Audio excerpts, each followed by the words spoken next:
Hi, how are you doing this morning? I'm feeling a lot better. I hope you're feeling great too. And I'm going to read you some books. We didn't go to the book story time today, so we'll do story time here. First book is I didn't think it was this one.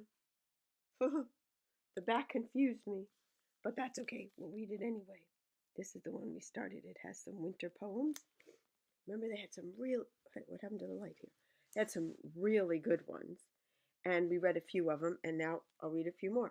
Guess who's in my lap? Go ahead, guess which one. Is it Malcolm, Maisie, Gabby, or Munchie? Go ahead, guess, and now I'll see if you can tell. It's a little dark if I put it down there, but it's worth a try. Can you see? Boy, I'm never very good at this. I think right now you're just seeing a back. Oh, because her head is just down. This is a Munchie. Munchie is in my lap because she loves story time. And it's sort of each one of them has a pattern. And in the cold days, it's been interesting. But this morning, even though I came down late, all four of them, and all the doors were open, but all four of them, after I did the chickens, were inside to get food. So I gave them food. And then Malcolm and Maisie are off. And Gabby had her meal, waited to see if any more might fall from the sky, and now I think she's laying around here somewhere. And Munchie always goes out and then comes back in and comes to my lap. And if I'm reading, all the better. Okay, so now we're going to read a book. We're going to find a good book in here. A good poem in here. All right, this is the one that has those wonderful pictures, and then it has a white border around it, which is kind of cool. It's a cool way of doing it. Okay, so let's see which ones we did. Okay. Oh, I remember this picture. We have that over my house and backyard all the time.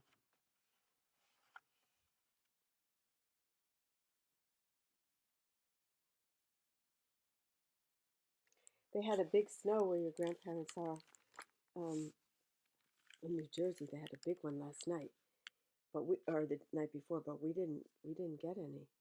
But this is from a poem that I might have read, but it's short, and I'm going to read it again because it sure applied to last night here where we didn't have snow, but we had wicked howling wind. It's from a poem called Snowstorm by a poet named John Clare. Sorry about the coughing. What a night! The wind howls and hisses. This is one of the pictures that's sort of looking out at it, but stops to howl more loud. I'll start over. What a night! The wind howls, hisses, and but stops to howl more loud while the snow volley keeps incessant batter at the window pane, making our comforts feel as sweet again. And in the morning, when the tempest drops at every cottage door, mountainous heaps of snow lie drifted, then all entrance stops until the broom and the shovel gain the path and leave a wall on either side. That's very much what they had further north from us, but we had the wind. Oh, and what they said about making our comforts feel as sweet again. And I had to keep going out periodically to check on the chickens in that last little bit. And when I finally got them in, closed the doors, they were safe from the wind and the cold, and I was inside and didn't have to go out again. Oh, being sick, a fire in the wood stove, I tell you what, oh man, I was loving it.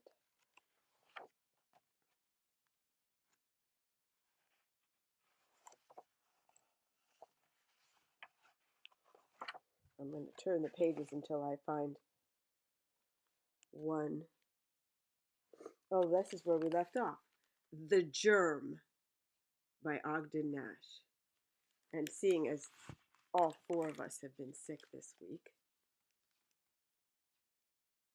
seeing that picture. Reading a poem about a germ is very cool. See the boy in bed with his cat and his medicine and the light on and winter outside. Oh, he's on a couch and there's a bowl of soup. There's a book. There's a doll. There's Kleenex. More books. And just that feeling that, oh, you've been feeling sick for too long. The germ. A mighty creature is the germ, though smaller than a pachyderm. His customary dwelling place is deep within the human race. His childish pride he often pleases by giving people strange diseases. Do you, my poppet, feel infirm? You probably contain a germ. Ogden Nash. We have 2 words to look up. Do you know what pachyderm is? I'm going to let you look it up, and then we'll see if you find it. You'll be surprised because it's something quite common. Poppet, Poppet. I'm not sure what that is. I'm going to look it up right now. You mind if I do that while you're here? Okay, I will, if you don't mind. Go to dictionary, type in poppet, Poppet. Oh, it's got several words. In engineering, it's a mushroom-shaped valve with a flat end piece that is lifted in and out of an opening by an axial rod. Second definition, chiefly historical, a small figure of a human being used in sorcery and witchcraft. British, informal, and endearingly sweet or pretty child or young girl, often used as an affectionate form of address. And that's the way this was used.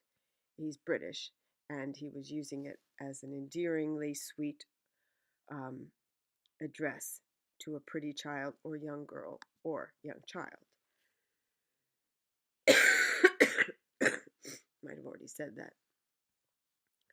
Okay, is your suspense killing you about pachyderm?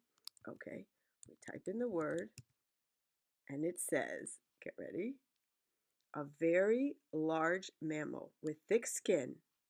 What does it make you think of? Especially an elephant, rhinoceros, or hippopotamus. Okie doke. That was a good poem about a germ. That was good, especially because we're all getting better. Okay, next poem. Cat on a night of snow. Cat, if you go outdoors, you must walk in the snow. You will come back with little white shoes on your feet, little white shoes of snow that have heels of sleet. Stay by the fire, my cat. Lie still. Do not go. I will bring you a saucer of milk, like a marguerite, so white and so smooth, so spherical and so sweet. Stay with me, cat. Outdoors the wind will blow. Marguerite is a cookie. At least that's what I know it as. Oh, a daisy. There's also a daisy called a Marguerite daisy. Oh, I'm confused with Madeleine. Madeleine is a cookie. Marguerite, I think, is also a cookie, but I'm not positive. But it's also a daisy, and daisies are round. Don't know what the author meant here, and by talking about it, I disturbed the flow. Let's go back to it. See how the flames are leaping and hissing low? I will bring you a saucer of milk like a marguerite, so white and so smooth, so spherical and so sweet. Stay with me, cat.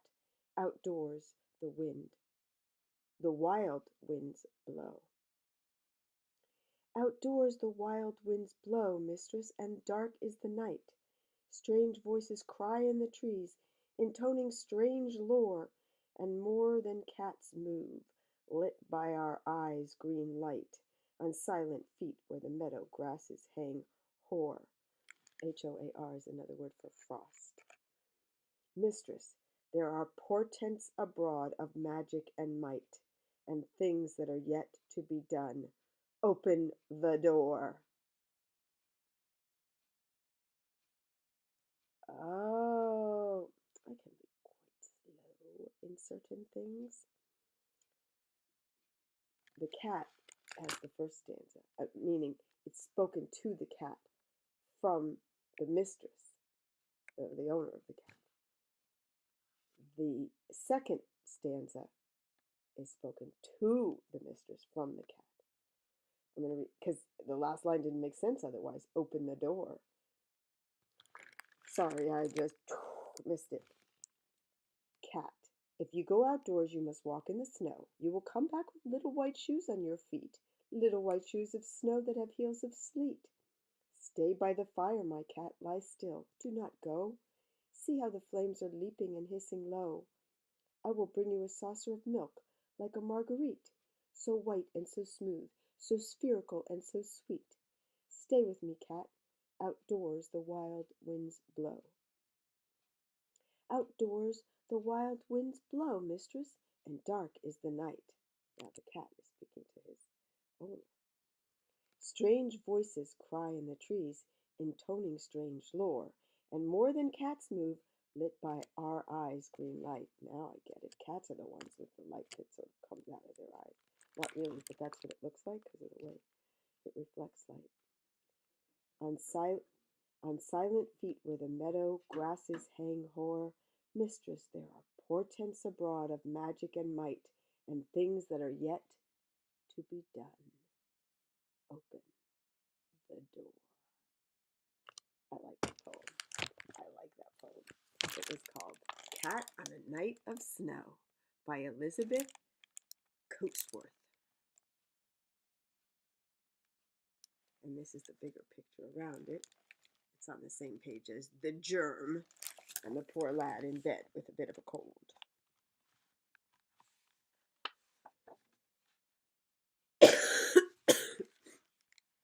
This is a short 3-line poem by an author and poet named Richard Wright. Laughing Boy. In the falling snow, a laughing boy holds out his palms until they are white.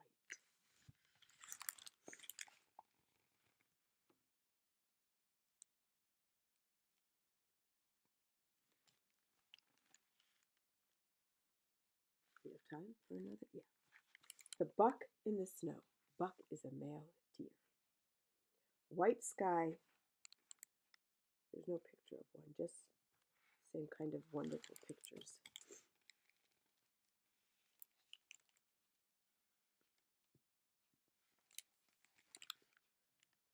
White sky over the hemlocks bowed with snow.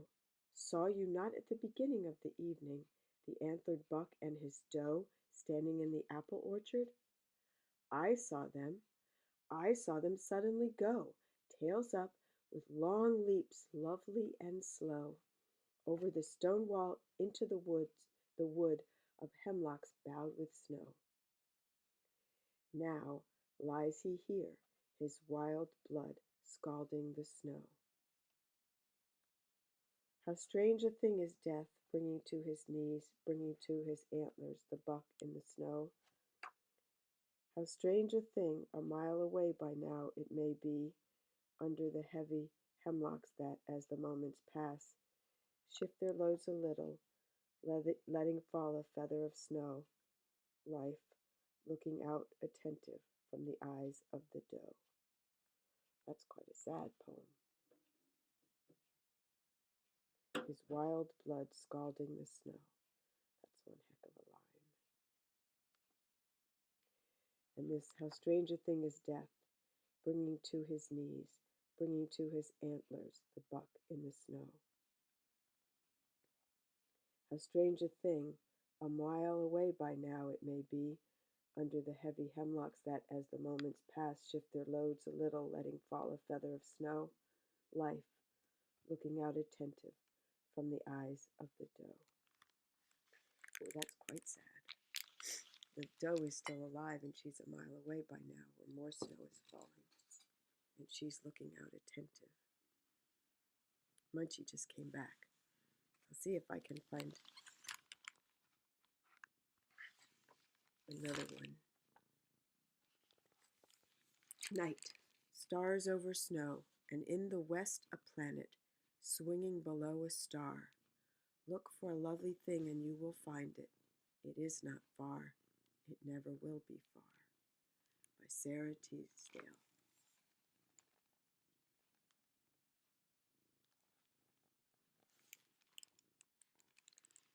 That one I forgot to say is called Night. Did I say that? I'll read it again because it's so short. Stars over snow, and in the west a planet, swinging below a star. Look for a lovely thing and you will find it. It is not far. It never will be far. And that is a good poem to end on because that's the truth. That's the truth. Look for a lovely thing and you will find it. It is not far. It never will be far. You know what I'm going to do now? I'm going to sign off, and then I'm going to look up and see what the planet is in the western sky that's been there for more than a week now, and it's been amazing. I don't think I've ever seen such a bright, bold planet.